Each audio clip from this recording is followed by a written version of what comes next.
கிறிஸ்துவுக்குள் மிகவும் பிரியமான தேவ பிள்ளைகளே, ஆசீர்வாதமான குடும்பம். இந்த நிகழ்ச்சியின் மூலம் உங்களை சந்திப்பதில் என் இருதயம் கர்த்தருக்குள் மிகுந்த மகிழ்ச்சி அடைகிறது. உங்கள் எல்லாரையும் இயேசு கிறிஸ்துவின் இன்பின் நாமத்தினாலும் கிராஸ் டிவி ஊழியங்கள் சார்பாக என் அன்பின் வாழ்த்துக்கள்.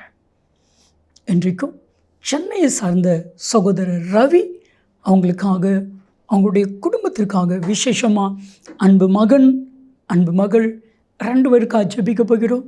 அவங்க கேட்டுக்கொண்ட ஜெப விண்ணப்பம், 2 பிள்ளைகளுக்கும் வேலை இல்லை, 2 பிள்ளைகளுக்கும் நல்ல வேலைகளை கர்த்தர் கொடுக்க வேண்டும் அப்படின்னு கேட்டிருக்கிறாங்க.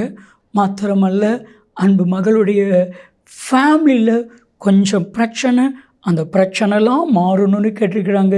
பிரியமானவர்களே, நாம் ஜெபிக்கும் பொழுது நம்முடைய ஜெபத்திற்கு பதிலை கொடுத்து நிச்சயம் பிள்ளைகளை ஆசீர்வதிப்பான், பிரச்சனைகளை மாற்றுவார். ஜெபிக்கலாமா? அன்பின் தகப்பனே, அன்பு சகோதரர் ரவி அவர்களுக்காக, அவருடைய குடும்பத்திற்காக 2 பிள்ளைகளுக்காக ஜெபிக்கிறோம். நல்ல வேலையை கொடுங்கப்பா, நினைச்சதை போல வேலையை கொடுங்க. சத்துருகளுக்கு முன்பாக ஒரு பந்தி ஆயத்தப்படுத்தி பிள்ளைகளுடைய தலையை உயர்த்துங்க. மகளுடைய குடும்ப பிரச்சனைகள் மாறட்டும். நீர் அப்படி செய்கிறதற்காய் நன்றி நன்றி நன்றி. நீங்கள் பேசுங்க, நாங்கள் கேட்கிறோம். இயேசு கிறிஸ்துவின் நாமத்தில் ஜெபிக்கிறோம் ஜீவனில் பிதாவே, ஆமென் ஆமென். பிரியமான தெய்வ பிள்ளைகளே, ஆசீர்வாதமான குடும்பம். இந்த நிகழ்ச்சிக்காக ஆண்டவருடைய பாதத்தில் காத்திருந்த பொழுது கர்த்தர் சொன்ன கர்த்தருடைய வார்த்தை, உன் நம்பிக்கை வீண் போகாது. என் அன்பு தெய்வ பிள்ளைகளை, இன்றைக்கி நிறைய காரியங்கள் வீணாகுதில்லை. ஆனால் நீதிமொழிகள் 23:18 நிச்சயமாக முடிவு உண்டு. உன் நம்பிக்கை வீண் போகாது.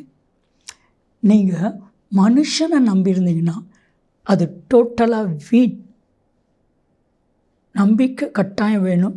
கணவன் மனைவியை நம்பணும், மனைவியை கணவன் நம்பணும், ஃப்ரெண்ட்ஸுகள் நம்பணும், உறவுகள் நம்பிக்கை இருக்கணும்.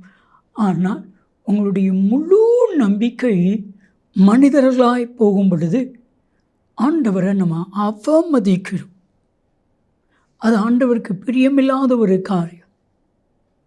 அப்போ ஆண்டவர் சொல்வார், நீ என்ன ஏன் தேடுற, அந்த மனுஷனை தேடு.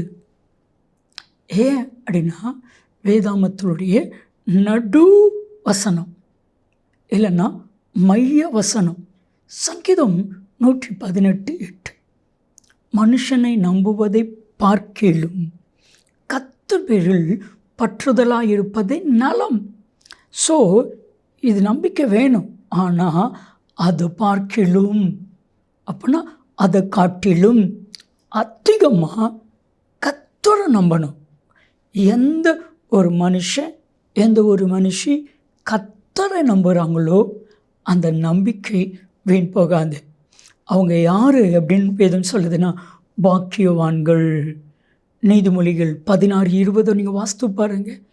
எரேமியா 17:7 வாஸ்து பாருங்கள். சங்கீதம் 34:8 வாஸ்து பாருங்கள். கர்த்தரையே தன் நம்பிக்கையாய் கொண்டிருக்கிற மனுஷன் பாக்கியவான். எரேமியா 17:7-8 வசனத்தை தொடர்ந்து நீங்கள் வாஸ்து பாருங்கள். கர்த்தர் மேல் நம்பிக்கை வைத்து கர்த்தரையே தன் நம்பிக்கையாய் கொண்டிருக்கிற மனுஷன் பாக்கியவான். அவன் நீர்க்கால்களின் ஓரமாய் நடப்பட்டு தன் காலத்தில் தன் தனியே தந்து இலையுதிராதிருக்கிற மரத்தை போல உஷ்ணம் வருகிறதை காணாமல் இலை எப்பொழுதும் பச்சையாக இருக்கிறதும் மழை தாட்சியான வருஷத்திலும் தப்பாமல் வருத்தமின்றி கனி கொடுக்கிற மரத்தை போல இருப்பான். என் அன்பு தெய்வ பிள்ளைகளை, கர்த்தரையே நம்பியிருக்கிற மனுஷனுக்கும் மனுஷங்களை, உலகத்தை, மற்ற காரியங்களை நம்பியிருக்கிற மனுஷங்களுக்கும் நிறைய வித்தியாசம் உண்டு. ஆனால் நீங்கள் கர்த்தரை நம்பியிருந்தீங்கன்னா அந்த நம்பிக்கை ஒரு நாளும் ஒருபோதும் வீணாகாது. கோயம்புத்தூரில் ஒரு தெய்வ மனிதர், நல்ல ஒரு பிஸ்னஸ்மேன், அவரோடு கூட பேசிக்கொண்டிருந்த பொழுது அவர் எனக்கு சொன்ன ஒரு காரியம், பிரதர், நாம் திருமணத்திற்கு முன்னாடி வரைக்கும் எனக்கு ஃப்ரெண்ட்ஸு தான் உயிர். அவர் அதுக்கு ஒரு வசனம் சொன்னார். நம்ம சம்பாதித்து நம்மளுடைய சம்பாத்தியத்தினால அநேக சிநேகிதர்களை சம்பாதிக்கணும். அதுதான் ஆசை. லட்சக்கணக்கில் நான் சம்பாதிப்பேன். அத்தனை பணத்தையும் நண்பர்களுக்காக நான் செலவு பண்ணுவேன். ஏன்னா எனக்கு அளவுக்கு அதிகமான நம்பிக்கை நண்பர்கள் மேல். ஆனால் திருமணம் நிச்சயிக்கப்படும் பொழுது என்னுடைய பிஸ்னஸில் ஒரு பிரச்சனை. அந்த பிரச்சனையில் ஒரு நண்பர்கள் கூட என்கிட்ட இல்லை. அந்த சிச்சுவேஷனில் எனக்கு கல்யாணம் ஆகுது, பிரச்சனையோடு கல்யாணம் ஆகுது. அப்போ தான் முதல் நாளில் என் மனைவிடத்தில் எல்லாவற்றையும் சொன்னேன். என் மனைவி சொன்ன வார்த்தை, ஆண்டவரை நம்புங்க, கர்த்தர் நடத்துவா. இது வரைக்கும் என் திருமணத்துக்கு முன்னாடி வரைக்கும் என் நம்பிக்கை என் நண்பர்கள். ஆனால் அப்படியே ஆண்டவரை நம்பினேன். நீதிமொழிகள் 28:25 படி கர்த்தரை நம்பின என்னை கர்த்தர் செழிக்க பண்ணினா. இப்போ விட்டுட்டு போன ஃப்ரெண்ட்ஸ் எல்லாம் என்கிட்ட வராங்க, என்கிட்ட நன்மை பெறுறாங்க. ஆனால் எந்த நண்பர்களையும் நான் நம்புகிறது கிடையாது. நண்பர்கள் உண்டு, நண்பர்களிடத்தில் அன்பாக இருப்பேன், நண்பர்களுக்கு உதவி செய்வேன். ஆனால் என் நம்பிக்கை, என்னை உயர்த்துகிற ஒரு நம்பிக்கை இயேசு, என்னை ஆசீர்வதிக்கிற ஒரு நம்பிக்கை இயேசு கிறிஸ்து. நீதிமொழிகளின் புத்தகம் 25, 29, 25 வசனத்தினுடைய பின்பகுதி, கர்த்தரை நம்பியிருக்கிறவனை உயர்ந்த எல்லாருக்கும் மேலாக கர்த்தர் உயர்த்துவாராம், உயர்த்தி ஆசீர்வதிப்பாராம். மாற்றமே இல்லை. நீங்கள் வாஸ்து பாருங்கள். சங்கீதம் 71:1, சங்கீதம் 25:2, சங்கீதம் 31:1. கர்த்தாவே உம்மை நம்பியிருக்கிறேன், நான் ஒருபோதும் வெட்கப்பட்டு போகாதபடி செய்யும். யார் யாரெல்லாம் கர்த்தரை நம்பியிருக்கிறார்களோ அவர்கள் தான் கர்த்தருடைய ஜனம்.